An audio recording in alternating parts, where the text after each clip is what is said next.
So, where are you headed?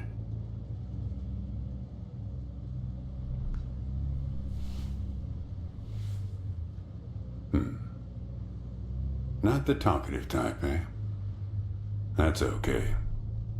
Most people I pick up are just waiting for their turn to talk.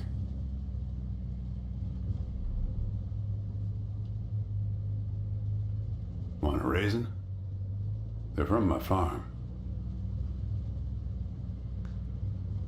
Sure. California still farms more raisins than anywhere on Earth.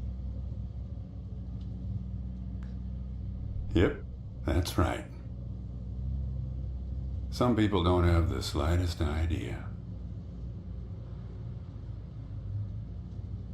Sure you don't want one?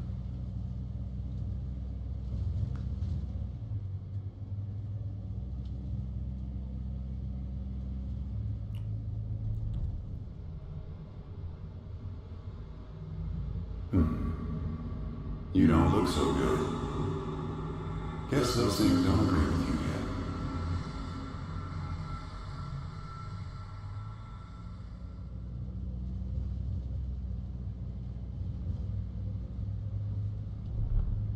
You want to know the clearest evidence that reality isn't real?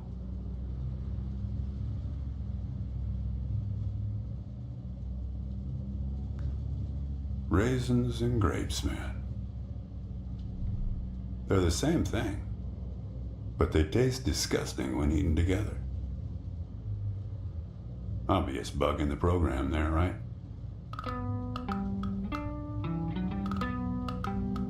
Memory's a slippery thing. Think about when somebody asks you about this ride later, assuming you even know where you're going, and get someplace where somebody can ask you, "Hey, how'd you get here anyway?" They'll ask you, "Oh, I hitched." And your brain will flash back for a second when you say this. And it'll show you a frozen snapshot of yourself, sitting in this car, talking to me like we are right now. But which moment will it actually show you? Will it be this one? Or this one? Or this one?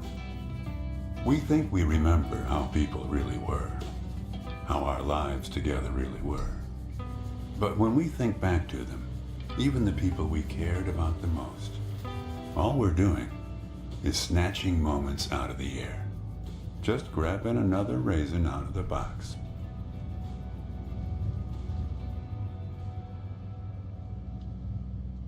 I've spent a lot of time around raisins. They're like those dogs you see with wrinkles of skin falling over their eyes. Not the most handsome dogs, basically helpless but lovable.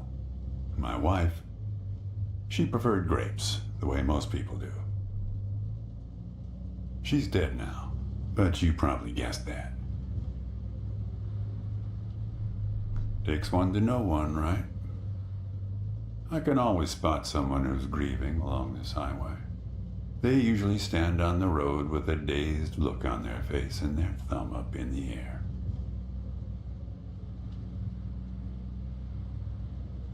No, I don't know you, kid. I just know the type.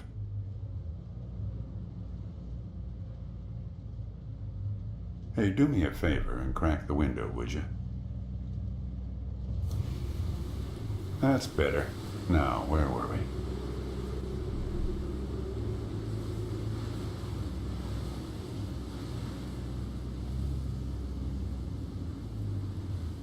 Yeah, a fair number.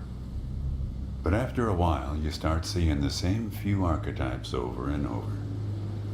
You got the numbnuts Kerouac fans. You got your autodidact blowhards, they'll talk your ear off. You get a lot of people from Cincinnati for some reason. You got your deadheads trying to get to some concert someplace. Then there's the water bottle person, always worrying they're gonna run out of water before they get where we're going. Still, you're the first hitcher I ever picked up who doesn't have a destination. Copernicus.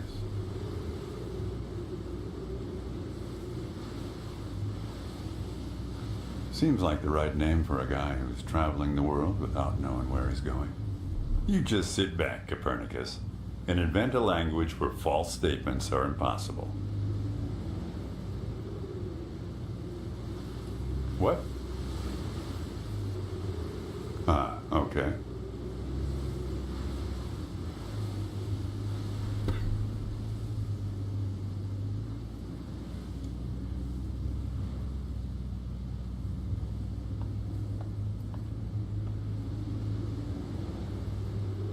You know, when I was a kid, my brother and I used to drive our parents crazy on long drives together.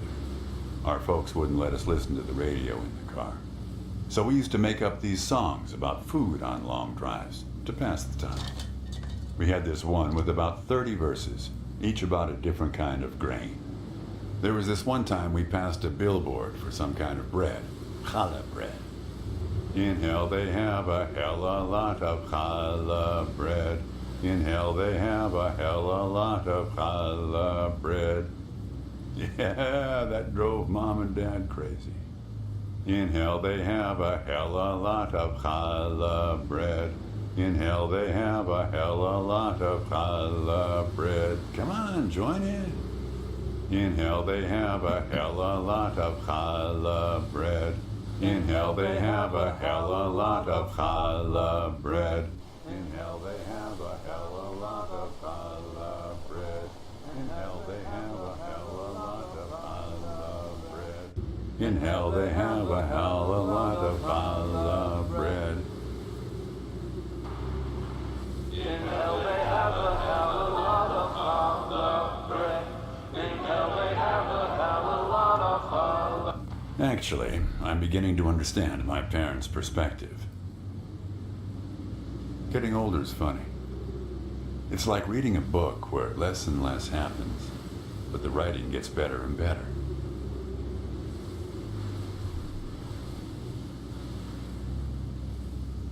Thanks.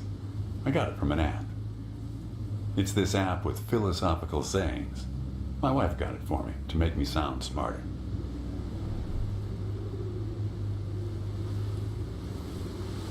Yeah.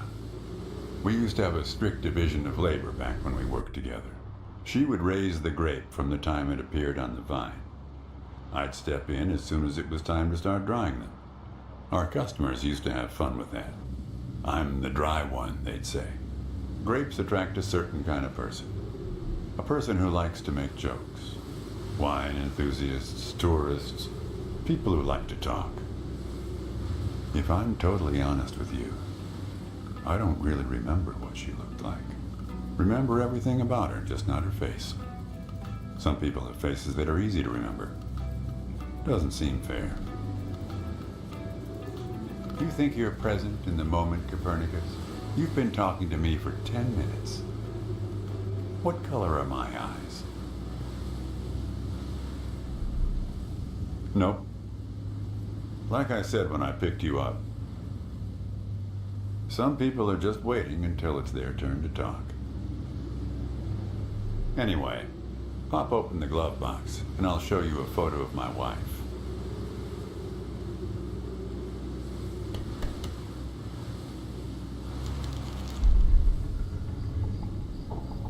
Hey, where'd you get that? That's not her. And that guy there, he looks like you.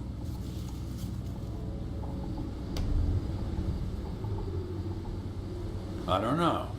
I was going to ask you the same question, Copernicus. Well, I guess it belongs to you. You better hold on to it.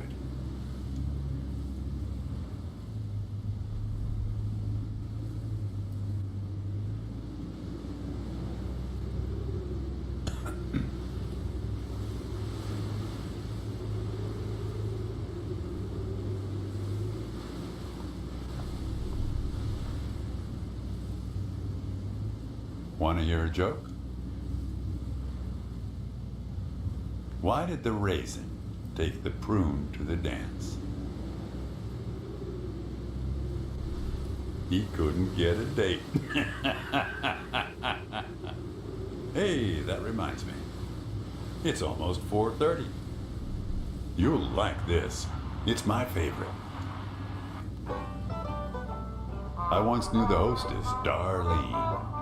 She used to change the tires on my truck on Highway 51. Welcome to another Interstate Riddle Hour. Here's our first riddle. Keep your eyes peeled, all you blacktop carpetbaggers. I fly, yet I have no wings. I cry, yet I have no eyes. Darkness follows me, lower light I never see.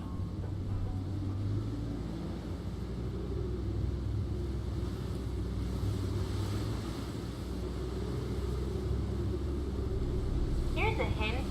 We're looking for something fluffy.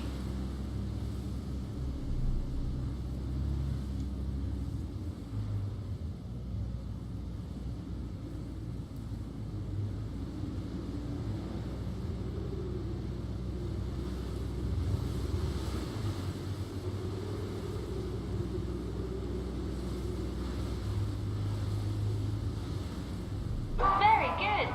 Here's our next one. A gatekeeper forever bound. He opens and shuts with a similar sound.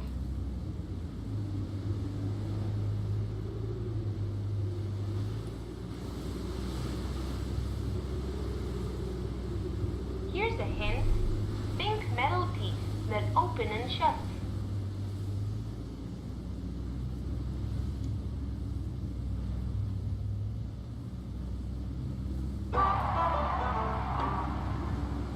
Ready? Here's one more. He lies without touching the ground.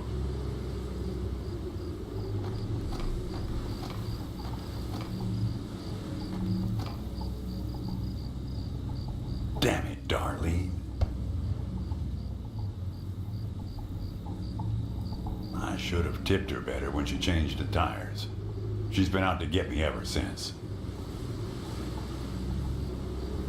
Look, I admit I lied, but only about one thing. Yeah. I recognized you right away on the side of the road. Knew right away you're the guy who took photos of me in my trailer for that magazine.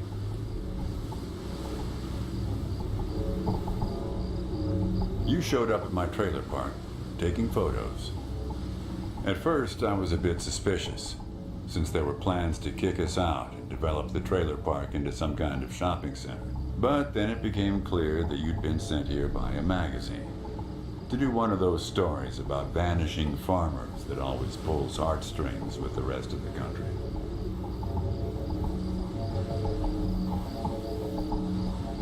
Let's not kid ourselves. You don't seem like a guy who wants to know. Don't forget, you picked this car every bit as much as I chose to stop for you. You picked this car, picked me, not to feel anything.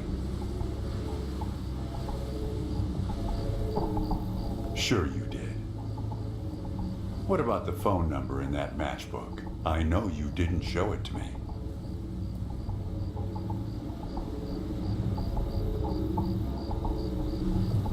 Well, there's one more lie I told you. We're not number one anymore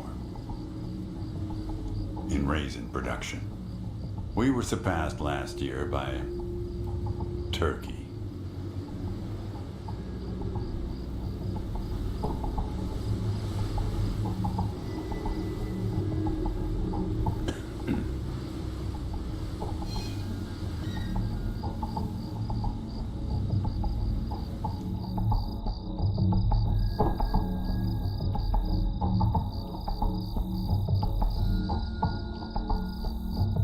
Now you see what I mean? I'm one of the good guys here.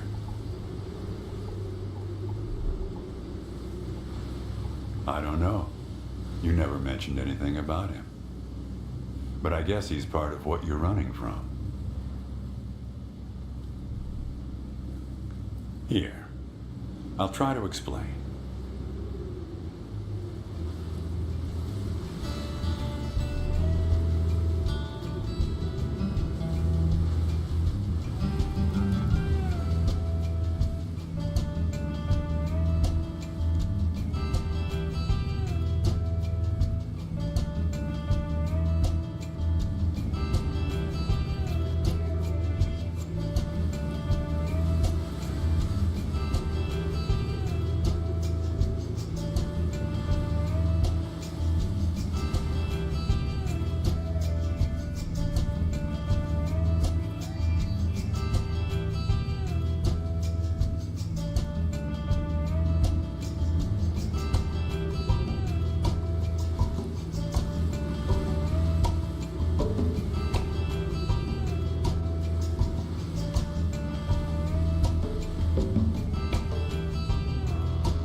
A man travels along a road until he reaches a gate at the top of a hill. The road has been long and straight so far, and the going has been easy. But now the man can't go any further, so he takes a seat by the road to rest. The man waits, and after a length of time that seems neither short nor long, the gate opens, and a guard appears.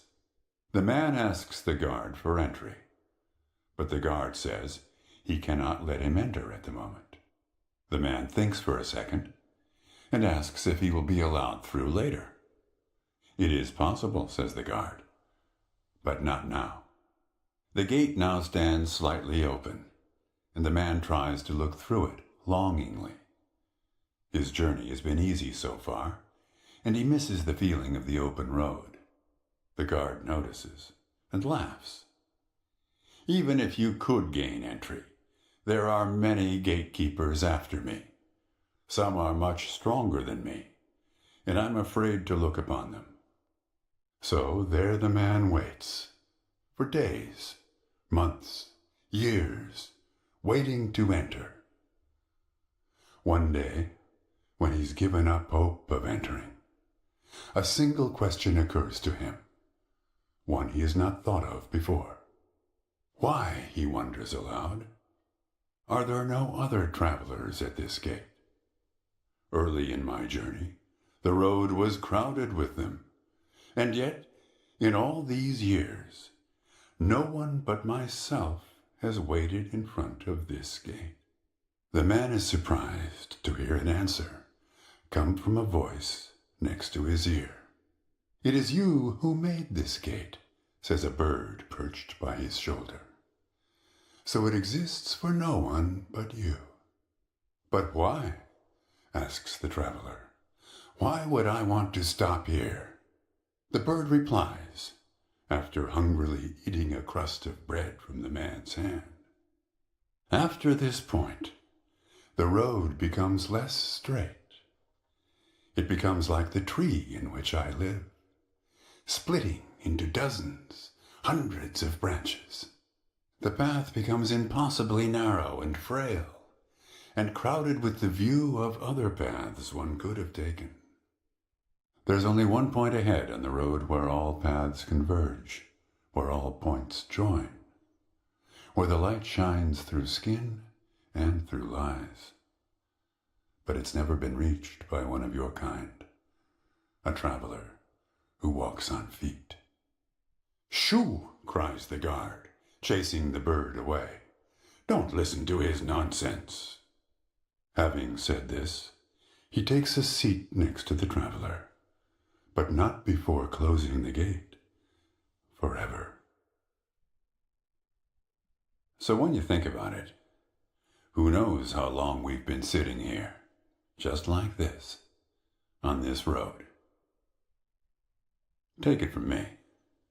It's better to face things with, what's it called again? Fortitude. Better not to feel too much. Want a raisin?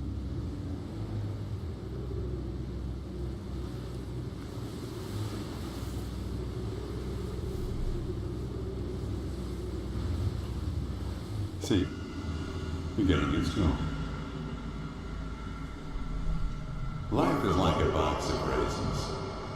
That's some Forrest Gump type wisdom for you right there. Here, I'll leave the box open for you. Help yourself.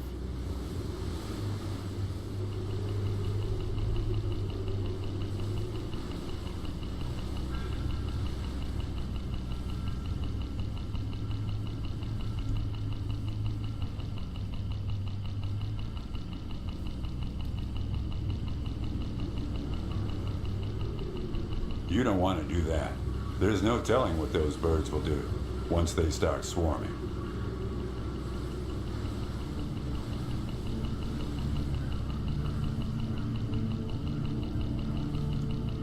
You're making a mistake, kid.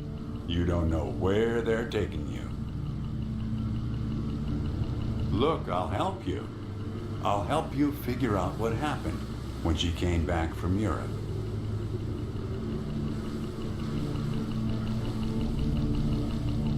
Look, I get that you're mad, and I don't blame you.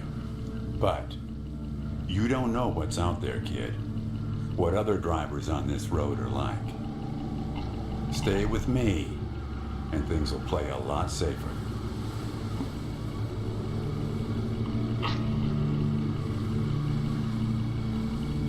All right, I guess you made your choice.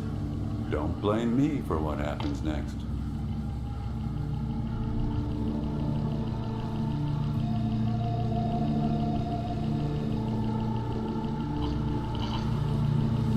I guess this is where they want you.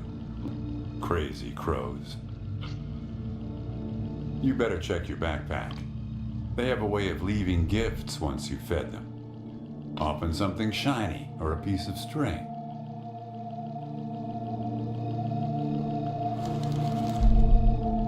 That's not a good look for either of you. I guess you'll be needing to get to the bottom of that. Just remember, there are many more gates ahead and many more guards. I'm pretty much the friendly drunken uncle of the bunch. Well, good luck to you, kid. Oh, one more thing. What did the grape say when he got run over by a car? Nothing. He just gave a little whine. Good luck with your search.